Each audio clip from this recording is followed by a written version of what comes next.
What's in my wallet for Q2 2024? My wallet's changed quite a bit over the last few months, and with some rotating categories on some cards, I've had to make some adjustments. So let's dive into it.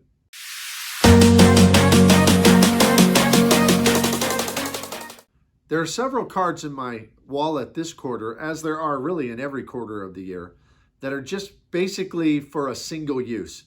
I use them for one particular thing and don't use them throughout the month. And so I thought I'd go through those first.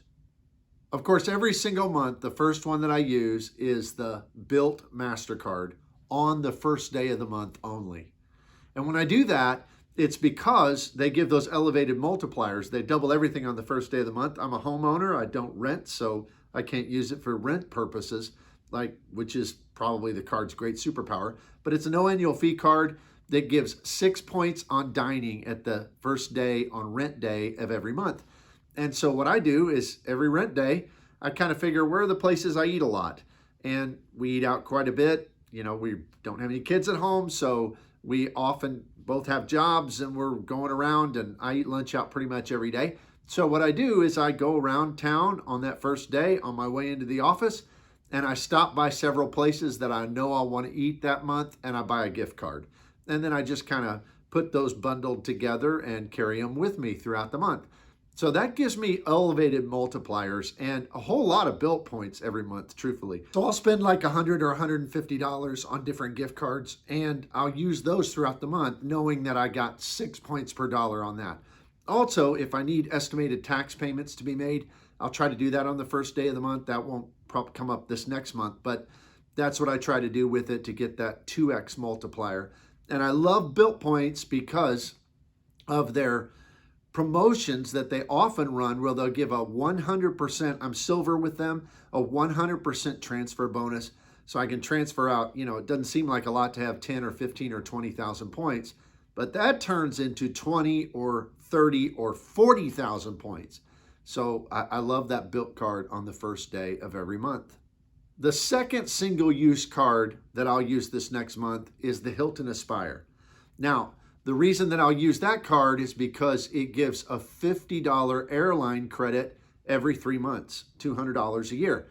And I have some travel coming up, so I always try to book every quarter my first airline ticket, or at least a portion of it, with the Hilton Aspire card to get that $50 credit. Sometimes if I don't want to just put it all on the Hilton card, I'll just go into the United Travel Bank and do it that way. So one or the other will take place at the beginning of this next month. So that's the other single-use card that I have. A third card that I'll use this next month, and this isn't all the time, but I have a rental car coming up that I need to rent. And so I will use my American Airlines Advantage Elite card. And this card is great for booking cars. It's great for booking Advantage hotels because it gives crazy multipliers, like 10 points per dollar if you do it through American. So I'll use that to rent a car for this quarter. And that's the only reason this particular card is in my wallet at all right now. Another single-use card is our Sapphire Preferred. And I don't use the Sapphire Preferred for dining because I have a lot better options, and that's really the only good multiplier on it. I have some like recurring charges that go on it for streaming services and things, but it does offer once a year. You can book through their portal and you can get $50 off a hotel night or a $50 credit for it. And so I'll use that because we do have a one-night stay coming up, and it's not like a big deal, or we're not wanting to go anywhere fancy or the beach or anything like that. So I'll use it just to get a $50 credit back on a hotel stay. Now, as I mentioned, one of the biggest spend categories we have is dining out. And I'll get to the card in a minute that I typically use as my dining card because it's just the best one that's ever been available that I know of. But that changes every now and again depending on rotating categories. Particularly this time, for this 3-month period, the Chase Freedom Flex has a rotating category that's going to give me 7 points per dollar on dining out.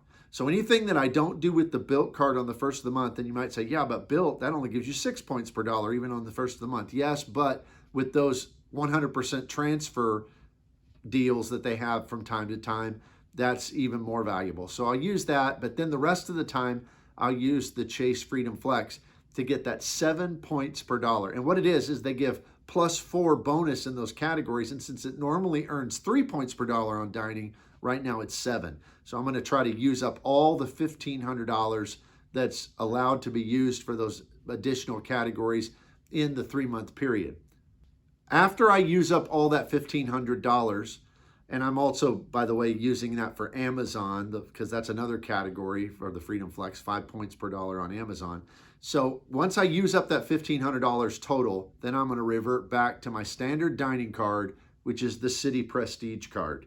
Citi doesn't any longer offer this card. You have to be grandfathered in and already have it.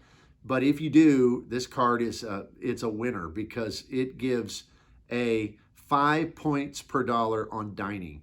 And Citi points may not be quite as valuable as Chase or American Express, but I really like their ecosystem. I like their transfer partners. I've used them very effectively.